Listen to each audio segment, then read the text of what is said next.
Good morning बच्चों, सुप्रभात। कल हमने कहानी सुनी और मैं ये मानकर चल रही हूँ कि आपको कहानी बहुत अच्छी लगी होगी। और कहानी का नाम हमने कल डिस्कस नहीं किया था या मैंने आपको नहीं बताया था। मैं ये चाहती हूँ जब हमारी कहानी पूरी हो जाएगी, क्योंकि अभी तो पार्ट 1 ही हुआ है, अभी आधी कहानी हमने सुनी है, तो जैसे ही हमारी कहानी पूरी हो जाएगी तो आप मुझे उस कहानी का नाम बताओगे।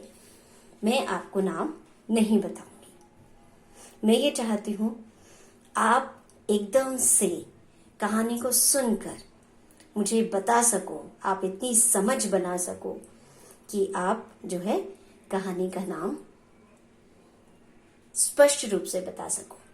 इसलिए मैं आपको कहानी का नाम नहीं बता रही हूँ पहले। तो कल हमने कहानी सुनने के बाद साथ साथ कुछ सवाल भी मैंने आपके लिए छोड़े थे कि जैसे आप कहानी सुन लो तो कुछ सवालों के जवाब देकर देख लेना, उन्हें लिख लेना कॉपी में, ताकि हमें पता चले हमें कहानी कितनी समझ में आई। तो उनमें से मैंने सोचा कि एक बार मैं भी उन सवालों पर बात कर लेती हूँ। पहला सवाल, कंपनी के काम से कौन हर 15वें दिन कहाँ से गुजरता था? तो यहाँ दो बातें पूछिए, पहला कौन, दूसरा कहाँ। कंपनी के काम से कौन? हालदार साहब गुजरते थे हर 15 दिन में। कहाँ से? कस्बे से। ठीक है बेटा। अब हम आ जाए दूसरे सवाल पर। कस्बे में क्या क्या था? तो ये हमने देख लिया था कि कस्बे में सबसे पहले अगर हम लिखना शुरू करें, नंबर 1 कच्चे पक्के मकान, नंबर 2 बाजार, number 3 school, number 4 open air cinema घर, और नंबर 5 कुछ दुकानें, नंबर 6 जो है सीमेंट का कारखाना, और नंबर 7 और क्या थी? एक नगर पालिका। तो आप नंबर डालकर भी लिख सकते हो और डॉट डाल के भी अपना आंसर लिख सकते हो। ठीक है बेटा। अगला सवाल, प्रश्न नंबर 3, नगर पालिका क्या क्या काम करती थी? वैसे तो हम सोशल साइंस में पढ़ते हैं कि नगर पालिका का क्या काम होता है, पर हम स्टोरी से देख लेते हैं। नंबर 1, जैसे सड़कें पक्की करवा दी। नंबर 2, कुछ पेशाब घर बनवा दिए। नंबर 3, कवि सम्मेलन करवा दिए। और नंबर 4, कबूतरों की छतरी बनवा दी। ये हम लिखेंगे अपने उत्तर में। प्रश्न नंबर 4 पर आ जाए, चौराहे पर किसकी मूर्ति लगाई गई और किसने लगाई? दो बातें यहां भी हैं। किसकी मूर्ति लगाई गई? आप सबने देखी, नेताजी सुभाष चंद्र बोस की। और किसने लगाई? नगर पालिका ने लगाई। ठीक है बेटा।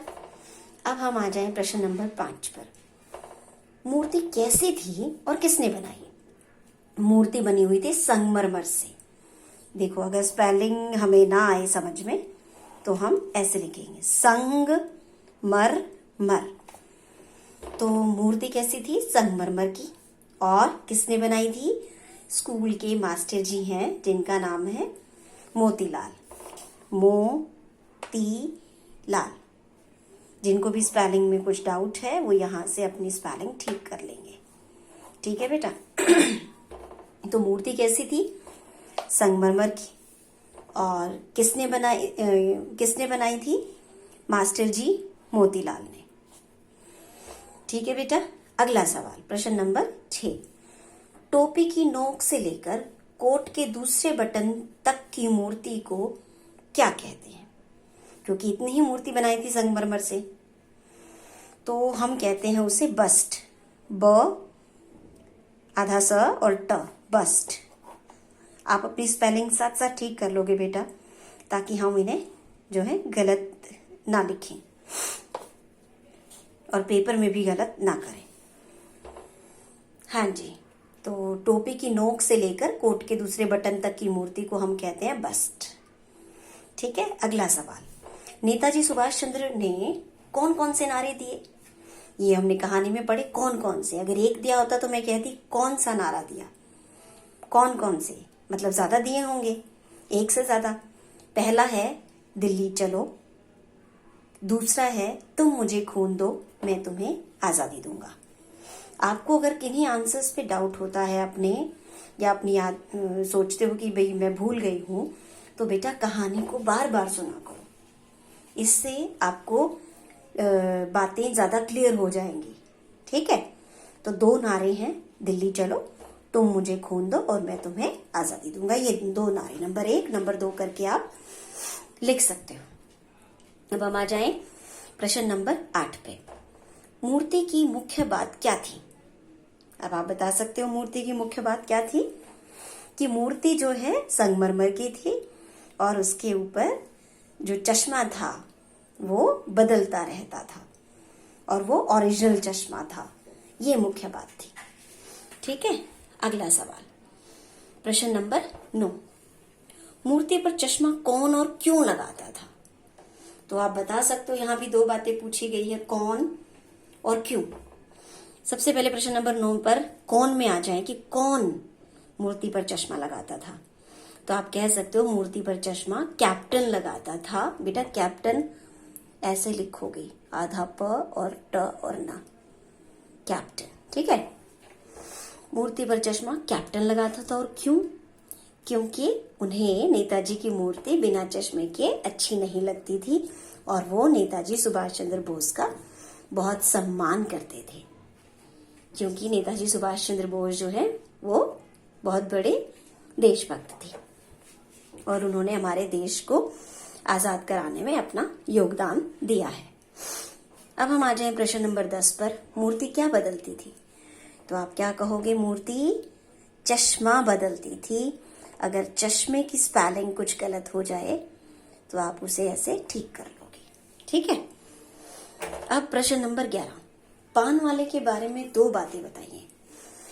पान वाले के बारे में बेटा, जब हम किसी भी सवाल को सुनते हैं या किसी भी कहानी को भी सुनते हैं और उसमें बाद में विचार करते हैं, तो बेटा स्टेप बाय स्टेप चलना ज्यादा अच्छा रहता है। पहले शब्दों को पकड़ो। जैसे पान वाला है, 2 बातें बतानी है। पहली बात तो यही है कि वो पान बेचता है ना। और दूसरी बात कि बहुत ज्यादा पान खाता है, तभी तो उसकी काली बत्ती सी है जो हमने कहानी में सुनी। और वो बहुत मोटा भी, ऐसे मैं 3-4 बातें बता रही हूँ।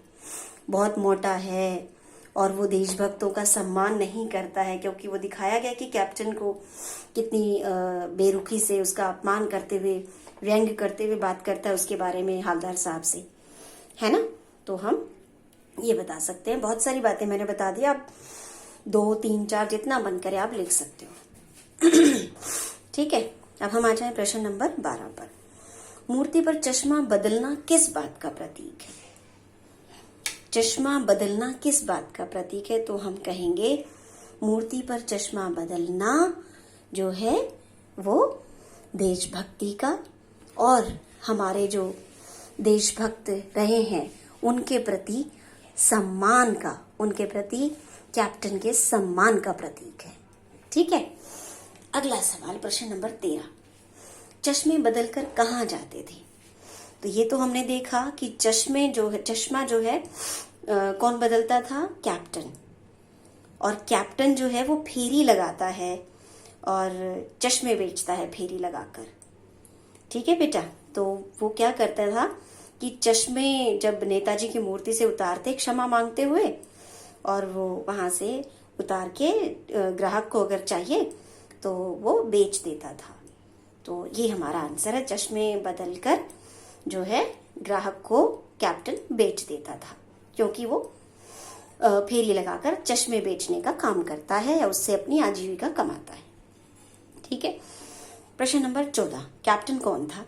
अभी अभी हमने सुना ऊपर वाले क्वेश्चन के आंसर में कि कैप्टन जो है वो एक लंगड़ा व्यक्ति है और गांधी टोपी पहनता है और जो है क्या कहते हैं, चश्मे बेचता है और उससे अपनी आजीविका कमाता है।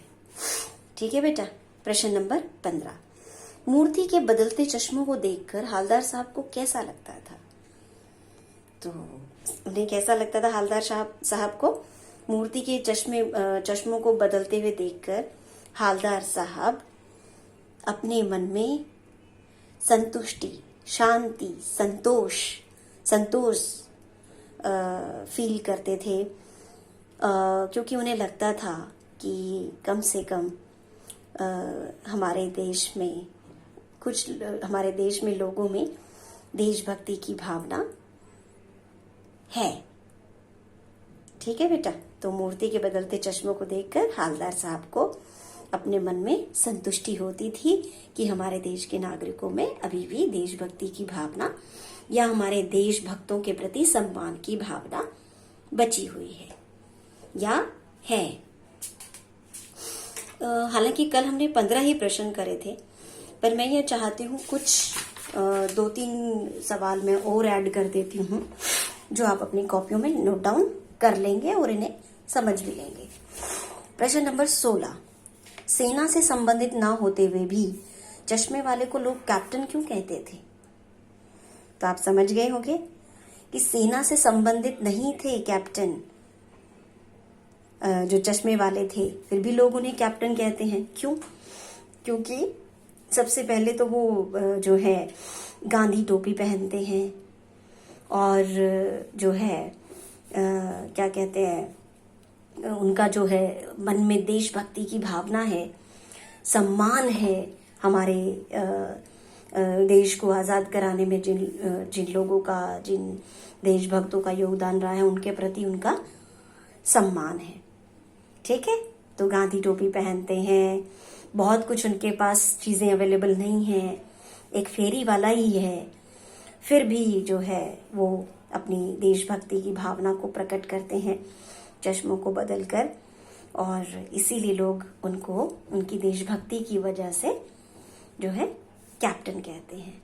वो किसी सेना में नहीं थे, किसी सेना में सैनिक नहीं थे, लेकिन सिर्फ उनकी देशभक्ति की भावना, उनकी वेशभूषा जो उनकी गांधी जी से संबंधित उनकी वेशभूषा है, उसको देखकर उन्हें जो है कैप्टन कहते थे।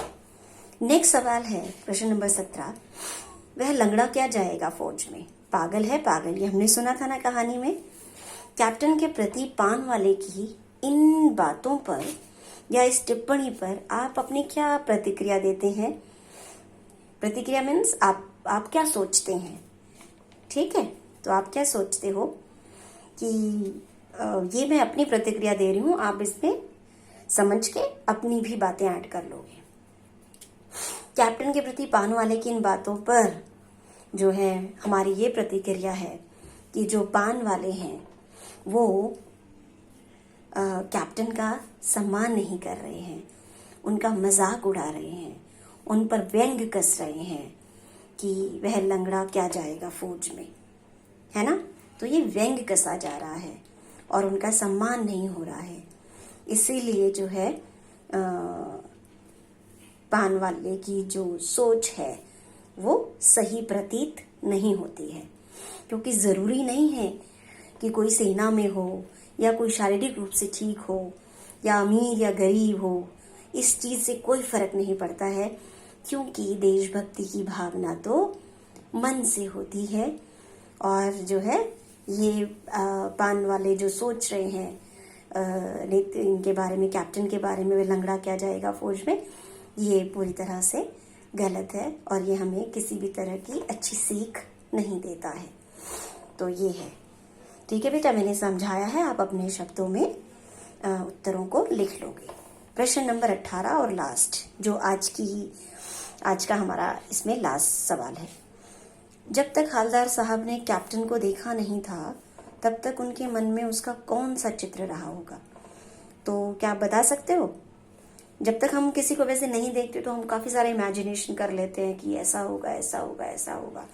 तो आपने देखा जब पान वाले से बात कर रहे हैं हालदार साहब, तो बार बार पूछते हैं क्या सेना में थे क्या, या कौन है, कैसे दिखते हैं, क्या करते हैं, ये बहुत सारे सवाल वो पूछते हैं। तो हम कह सकते हैं कि हालदार साहब ने कल्पना की कि कोई शारीरिक रूप से जो है बहुत ही सक्षम, बहुत तगड़ा कहेंगे व्यक्ति है और जो है सेना में रहा होगा, और इस तरह की बातें हम यहाँ पर लिख लेंगे। तो ये उनके दिमाग में चित्र उभरा। ठीक है बेटा, और ये 18 सवालों के उत्तर हैं जो आप अपने कॉपियों में लिख भी लोगे और समझ भी लोगे, और साथ साथ कहानी को जो भी आधी है हमारी उसको आप वापस सुनोगे, 1 बार 2 बार 3 बार सुनोगे और अपने छोटे भाई बहनों को उस कहानी को सुनाओगे। ठीक है बेटा, धन्यवाद।